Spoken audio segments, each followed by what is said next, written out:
কিছু কিছু সবজি আছে আমরা যদি কিছু টিপস ফলো করি স্বাদের মধ্যে অনেক অনেক বেশি ভিন্নতা এসে যায়, অনেক বেশি স্বাদ এসে যায় তরকারির মধ্যে। যেমন এই তরকারিটা, এটা এটা হচ্ছে কি, এটা কী তরকারি, কোন জেলায় কী তরকারি বলে, আমরা আমাদের ফেনীতে বলে শশিন্দা, আর ঢাকায় বলে কি, ঢাকায় কী বলে কৈরানি বলে না কি বলে। এই এই সবজিগুলো লাউ, ঝিঙ্গা, চিচিঙ্গা, এইসব সবজিগুলো রান্নার মধ্যে কিছুটা একটু টেকনিক যদি ফলো করা যায়, কিছুটা ভিন্নতা আনা যায় রান্নায়, তাহলে কিন্তু স্বাদটা অসাধারণ আসে।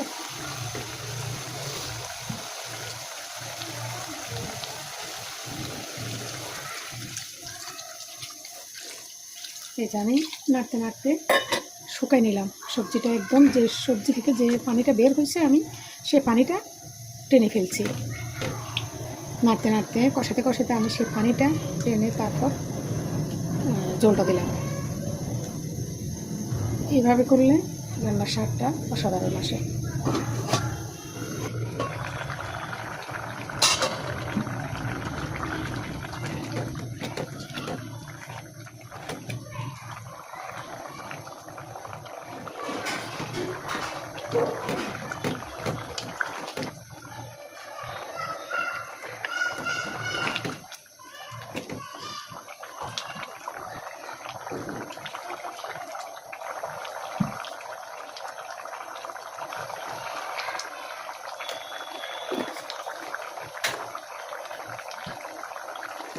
খুব সামান্য লবণ লাগলো, লবণটা দিয়ে নিলাম।